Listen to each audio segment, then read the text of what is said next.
Assalamualaikum warahmatullahi wabarakatuh. Nama saya Bayu Sadewo, mahasiswa Universitas Nasional, Fakultas Ilmu Sosial Ilmu Politik, Program Studi Ilmu Komunikasi.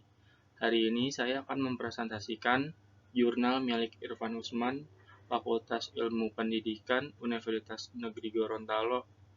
Judul yang saya angkat adalah tentang memahami aspek psikologi komunikasi dalam kelompok kekerasan teman sebaya di SMA Gorontalo.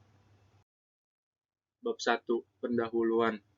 Maraknya kasus-kasus kekerasan yang terjadi pada anak-anak usia sekolah saat ini sangat memprihatinkan bagi pendidikan dan orang tua.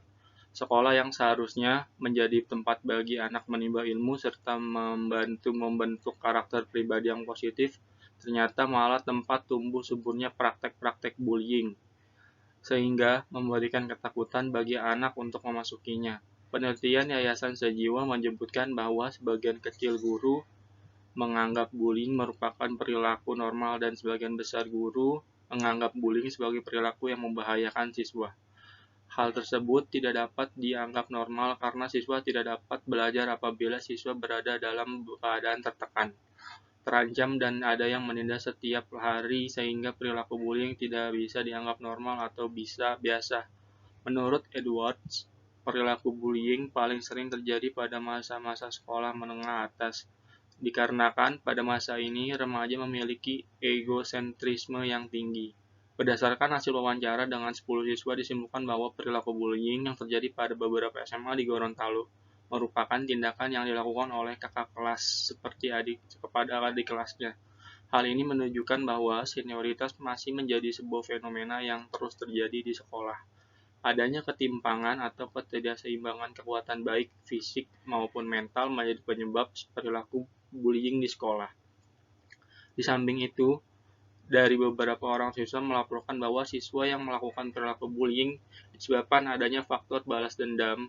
Ketika para siswa berstatus junior di sekolah tersebut, para siswa mendapatkan perlakuan bullying dari kakak kelas sehingga para siswa menjadi senior siswa ini memperlakukan hal yang sama kepada siswa-siswa juniornya.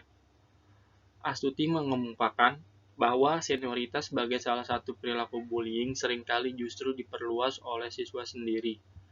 Sebagai kejadian yang bersifat latin, senioritas dilanjutkan untuk hiburan, penyaluran dendam, iri hati, atau popularitas, melanjutkan tradisi untuk menunjukkan kekuasaan. Perilaku ini dipengaruhi dan tidak jelasnya tindakan dari para guru dan pengurus sekolah. Sebagian cenderung membiarkan, sementara sebagian yang lainnya melarangnya. Beberapa faktor diyakini menjadi penyebab terjadinya bullying di sekolah, antara lain faktor kepribadian, komunikasi interpersonal yang dibangun remaja dan dengan orang tuanya, atau peran teman sebaya di iklim sekolahnya. Kerangka teori. Bullying adalah bentuk kekerasan yang paling sering terjadi di sekolah. Umumnya lebih mengenal dengan istilah seperti penggencetan atau pemalakan, pengucilan, intimidasi, dan lain-lain. Bullying antar siswa semakin marak terjadi di sekolah telah menunjukkan tingkat yang memprihatinkan. Sejak tahun 2011 hingga tahun 2017, Komisi Perlindungan Anak Indonesia (KPAI) menerima laporan sebanyak 26.000 kasus bully. Hal ini sejalan dengan pemberitaan oleh Eko Priliawito dan Afra Augesti bahwa kasus bullying sebanyak 26.000 kasus. Hal ini bahwa kasus bullying atau perundungan anak meningkat dan menjadi perhatian Kementerian Sosial dan survei tersebut. Sebanyak 84% anak usia 12 tahun hingga 17 tahun menjadi korban bullying. Tercatat kasus kekerasan terhadap anak tahun 2014 cukup tinggi. Meski tahun 2015 dan 2016 jumlahnya menurun, namun tahun 2017 kasus kembali seperti mencuat dan membuat wajah pendidikan Indonesia menjadi tercoreng kembali. Fenomena bullying sendiri telah lama menjadi bagian dari dinamika sosial. Umumnya orang tua lebih mengenalnya dengan istilah penggencetan, pemalakan, pengucilan, intimidasi, dan lain-lain. Istilah bullying sendiri memiliki makna yang lebih luas, mencakup berbagai bentuk penggunaan kekuasaan atau kekuatan untuk menyakiti orang lain, sehingga korban merasa tertekan, trauma, dan tak berdaya. Fenomena bullying yang terjadi di Indonesia tentu saja menyisakan luka yang mendalam bagi para korban bullying, khususnya salah satu dampak amat meresahkan adalah dampak psikologis yang ditimbulkan dari perilaku bullying itu sendiri terhadap korban. Seperti yang dikemukakan oleh Iauskina, menemukan ketika mengalami bullying, korban merasakan banyak emosi negatif, marah, dendam, kesal, tertekan, takut, malu, atau sedih. Namun, tidak berdaya menghadapinya. Dari 2 SMA yang diteliti, ditemukan hal-hal lain yang dialami korban seperti merasa hidupnya tertekan, takut bertemu pelaku bullying, bahkan depresi dan berkeinginan untuk bunuh diri dengan menyilet-nyilet tangannya sendiri. Tujuan penelitian ini adalah satu, untuk mengetahui bentuk bullying yang diterima oleh siswa korban bullying. 2. Untuk mengetahui kondisi psikologi siswa.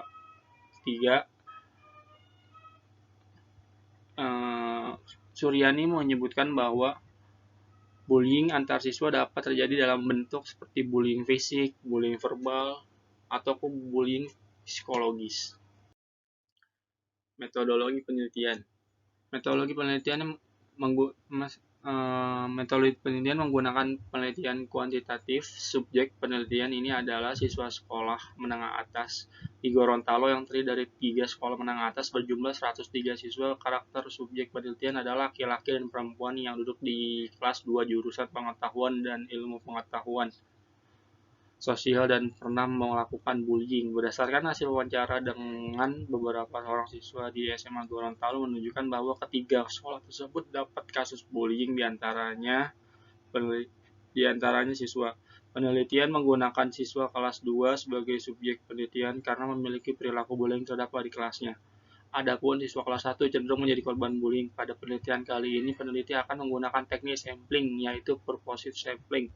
Prosedur pengumpulan data pada penelitian ini dilakukan dengan metode skala, yaitu menggunakan butir-butir pengukur konstruk atau variabel yang digunakan dalam penelitian. Penyebaran dan pengumpulan data dilakukan secara langsung dengan meminta kesediaan subjek untuk mengisi. Untuk mendapatkan alat data, alat ukur yang digunakan dalam penelitian ini adalah skala perilaku bullying, skala kepribadian Big Five, skala komunikasi remaja dengan orang tua, skala peran kelompok teman sebaya, dan iklim sekolah. Sebelum digunakan semua alat ukur penelitian di atas diuji coba untuk mendapatkan koefisien reliabilitasnya. Nah, tabel pengukuran penelitian. Sebelum digunakan alat ukur, peneliti diuji coba untuk mendapatkan koefisien reliabilitasnya, sedangkan metode uji validitas yang digunakan dalam penelitian ini adalah teknik validasi melalui analisis rasional. Ya, kurang lebih berikut adalah tabel pengukurannya.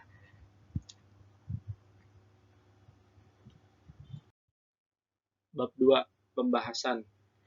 Hasil penelitian menunjukkan bahwa dimensi bersepakat, keterbukaan terhadap pengalaman dan penelitian memiliki pengaruh yang negatif dan signifikan terhadap perilaku bullying pada siswa. Hal ini menunjukkan bahwa skor siswa dalam dimensi-dimensi tersebut senada dengan hasil di atas. Pratt dan Perugini mengungkapkan bahwa siswa yang memiliki dimensi kepribadian bersepakat yang tinggi cenderung untuk menggalang hubungan yang baik dengan orang lain dan senang menjalin kerjasama dengan orang lain. Pada dimensi keterbukaan terhadap pengalaman yang menunjukkan adanya pengaruh yang negatif dan signifikan terhadap perilaku bullying pada siswa. Hal ini menunjukkan kecenderungan siswa memiliki intelektual yang tinggi dan terbuka akan hal-hal yang baru. Menurut Bettercourt, siswa yang memiliki performansi akademik yang baik di sekolahnya cenderung tidak melakukan perilaku bullying, sehingga perilaku siswa-siswa yang memiliki masalah dalam performansi akademik cenderung akan melakukan perilaku bullying di sekolahnya. Dimensi ketelitian juga memiliki hasil yang sama dengan dimensi yang lain pada penelitian ini, yaitu memiliki pengaruh yang negatif dan signifikan terhadap perilaku bullying. Hal ini menunjukkan bahwa siswa memiliki disiplin yang baik dan memiliki tanggung jawab yang tinggi atas apa yang dilakukannya. Hasil penelitian yang dilakukan oleh Tani juga menunjukkan hal yang sama. Penelitian kali ini bahwa dimensi ketelitian berhubungan negatif dengan perilaku bullying pada siswa. Hasil penelitian mengemukakan bahwa komunikasi interpersonal remaja dengan orang tua terbukti berpengaruh terhadap perilaku bullying pada siswa di SMA Gorontalo. Hal ini menunjukkan bahwa komunikasi interpersonal yang dibangun oleh para siswa dengan orang tuanya sangat baik, sehingga perilaku bullying yang ditemukan juga sangat rendah. Seadanya dengan hal di atas, Smokowski dan Kopas menunjukkan bahwa orang tua yang menerapkan komunikasi yang terbuka selalu melibatkan anak-anaknya dalam setiap kegiatan yang dilakukan oleh keluarga dan menerapkan disiplin secara konsisten akan menghindari anak-anaknya dari perilaku bullying di sekolah. Komunikasi antara remaja dan orang tua adalah komunikasi yang terjadi di antara orang tua dengan anak-anaknya dalam berbagai hal, sebagai sarana bertukar pikiran, menosialisasikan nilai-nilai kepribadian orang tua kepada anaknya, dan menyampaikan segala persoalan atau keluh kesah dari anak kepada orang tuanya. Menurut Wong, bahwa kualitas hubungan dan komunikasi interpersonal anak remaja dengan orang tuanya akan mempengaruhi kehidupan remaja tersebut di masa yang akan datang. Semakin baik komunikasi yang dibangun antara orang tua dan remaja, maka semakin menghindarkan remaja dari perilaku bullying. Anak remaja yang melakukan komunikasi yang tertutup berdasarkan kategori skor siswa yang telah disebutkan di atas juga menunjukkan komunikasi interpersonal siswa dengan orang tuanya pada kategori tinggi sebesar 56%. Hal ini menunjukkan bahwa siswa SMA di Gorontalo mampu membangun komunikasi yang baik dengan orang tuanya, sehingga penelitian menemukan bahwa peran kelompok teman sebaya terbukti berpengaruh negatif terhadap perilaku bullying pada siswa SMA di Gorontalo. Hasil penelitian menemukan bahwa iklim sekolah berpengaruh negatif dan signifikan terhadap perilaku bullying pada siswa di Gorontalo. Hasil penelitian ini sesuai dengan dari Berger yang mengungkapkan bahwa iklim sekolah dibangun dengan baik yang menimbulkan sikap toleransi yang tinggi antara guru, pemimpin sekolah, staf, para siswa, maka akan meminimalisir tumbuh dan berkembangnya perilaku bullying pada siswa. Berdasarkan kategorisasi siswa tentang iklim sekolahnya menunjukkan bahwa iklim sekolah berada pada kategori tinggi atau sebesar 49,5% dan sangat tinggi atau sebesar 26,2%. Hal ini menunjukkan bahwa iklim sekolah dibangun di tempat siswa yang belajar sangat baik, sehingga kemungkinan siswa melakukan perilaku bullying sangat rendah. Senada dengan hal tersebut, Bauman Del Rio mengungkapkan bahwa iklim sekolah yang dibangun dengan baik, di mana tempat terdapat komunikasi yang efektif antara pemimpin sekolah, guru, staf, dan para siswa, serta terciptanya sekolah yang aman, nyaman, dan mereduksi dan meminimalisir terjadinya perilaku bullying di antara para siswa. Faktor yang mempengaruhi perilaku bullying. Pertama adalah faktor kepribadian, yang memberikan kontribusi besar pada siswa dalam melakukan perilaku bullying atau menjadi pelaku bullying. Menurut Benis dan Justia, melakukan bullying cenderung memiliki sikap empati yang rendah, impulsif, dominan, dan tidak bersahabat. Kedua adalah faktor komunikasi interpersonal siswa dengan orang tuanya. Siswa yang remaja yang tumbuh dalam keluarga yang menerapkan pola komunikasi yang negatif, sehingga sarkasm akan cenderung meniru kebiasaan hal tersebut dalam kesehariannya. Kekerasan verbal yang dilakukan orang tua kepada anak juga akan menjadi contoh perilaku bagi anaknya. Hal ini diperparah dengan kurangnya kehangatan kasih sayang dan tidak didukungnya dan arahan terhadap remaja membuat siswa remaja memiliki kesempatan untuk menjadi seorang pelaku bullying. Yang ketiga adalah pengaruh kelompok teman sebaya, memberikan pengaruh terhadap tumbuhnya perilaku bullying di sekolah. Menurut Benitez dan Justicia, kelompok teman sebaya memiliki masalah di sekolah akan memberikan dampak negatif bagi sekolah seperti kekerasan, perilaku membolos, rendah sikap menghormati teman sesama dan guru. Keempat adalah iklim. Sekolah juga memberikan pengaruh pada siswa untuk menjadi pelaku bullying. Menurut Setiawati, kecenderungan pihak sekolah yang sering mengabaikan keberadaan bullying menjadikan para siswa sebagai pelaku bullying mendapatkan penguatan terhadap perilaku tersebut untuk melakukan intimidasi pada siswa yang lain. Siapa yang biasanya akan menjadi sasaran bullying? 1. Anak yang memiliki cacat penampilan fisik. Penyebab bullying pertama yang paling umum adalah akibat dari cacat penampilan fisik. Ketika seseorang anak memiliki penampilan fisik yang dianggap berbeda dengan anak lainnya pada umumnya, pelaku bully dapat menjadikan bahan untuk mengintimidasi anak tersebut dan mengajak teman sebaya untuk anak tersebut. Yang kedua, ras. Perbedaan ras juga seringkali menyebabkan orang tua anak terkena bully. Hal ini umum ketika seorang anak dengan ras berbeda memasuki satu lingkungan dianggap minoritas. 3. Terlihat lemah. Penyebab bullying lainnya adalah ketika seorang anak dianggap lebih lemah dan terlihat tidak suka melawan. Yang keempat, terlihat tidak mudah bergaul. Selain karena lemah, terlihat tidak mudah bergaul dan memiliki sedikit teman juga menjadi salah satu penyebab menjadi korban bullying. Individu yang terlihat tidak suka bergaul ini dan tidak suka bergaul dan memiliki sedikit teman juga dapat terlihat lebih lemah dan membuat bully berpikir dapat mendominasi mereka. Bagaimana dari sisi kondisi psikologi si pembuli?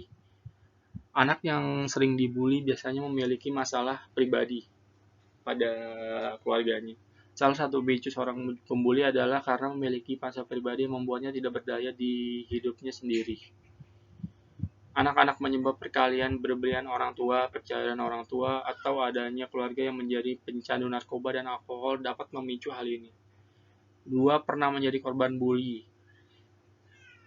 Beberapa kasus menunjukkan bahwa pelaku sebenarnya juga merupakan korban. Contohnya seperti anak yang merasa dibully oleh saudaranya di rumah, kemudian anak tersebut membalas dengan cara membuli temannya di sekolah yang ia anggap lebih lemah dari dirinya.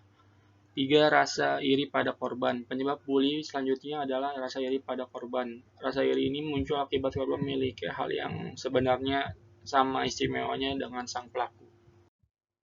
3. Kurangnya pemahaman. Kurangnya pemahaman dan empati juga menimbulkan perilaku bullying ketika seorang anak yang memiliki pemahaman kurang melihat anak lain berbeda menerima bullying, mereka akan beranggapan bahwa menjadi anak yang berbeda tersebut sebagai sasaran yang adalah yang benar. Mencari perhatian. Terkadang pelaku tidak menyadari bahwa yang dilakukan termasuk ke dalam penindasan karena terbadannya yang dilakukan mencari perhatian. 3. Kesulitan 5. Kesulitan mengendalikan emosi. Anak yang kesulitan untuk mengatur emosi dan berpotensi menjadi pelaku ketika seorang merasa marah dan terjadi perbuatan menyakiti dan menghina orang lain dapat saja dilakukan. Terus berasal dari keluarga yang disfungsional. Tidak semua anak dari keluarga disfungsional akan menjadi pelaku bullying, namun hal ini kerap terjadi. Sebagian besar pelaku adalah anak yang merasa kurang kasih sayang dan keterbukaan dalam keluarganya. Mereka kemungkinan akan sering melihat orang tuanya bersikap agresif terhadap orang tuanya. Yang terakhir, merasa bahwa bullying menguntungkan. Pelaku bully akan tanpa sengaja terus-menerus melanjutkan aksinya karena merasa perbuatannya menguntungkan. Misalnya bully di sekolah, pelaku bullying dapat uang atau makanan dengan cara meminta secara paksa pada temannya. Bab 3. Kesimpulan. Berdasarkan hasil penelitian, maka diperoleh kesimpulan bahwa pengaruh negatif yang signifikan antara pribadi, komunikasi internal remaja dengan orang tua, peran kelompok teman sebaya, dan iklim sekolah terhadap perilaku bullying pada siswa sendiri di SMA Gorontalo semakin stabil dan baik para siswa, semakin komunikasi interpersonal yang dibangun remaja dan orang tuanya, semakin besar teman sebaya untuk mengajak temannya untuk menerapkan norma-norma positif yang ada dalam masyarakat, serta semakin kondusif iklim di sekolah, maka semakin rendah perilaku yang bullying pada siswa di SMA Gorontalo. Saran, semoga kedepannya perilaku bullying sudah tidak ada agar tidak ada korban jiwa berupa nyawa ataupun mental dari si korban bully dikarenakan gangguan mental fisik dan psikis yang ia terima, dan sekolah harus lebih tegas menindaklanjuti si pembuli agar memberikan efek jerah bagi pembuli. Kurang lebihnya mohon maaf jika ada salah kata atau ucapan yang kurang pas di hati, mohon dimaafkan. Sekian dari saya, Bayu Sadewo. Wassalamualaikum warahmatullahi wabarakatuh.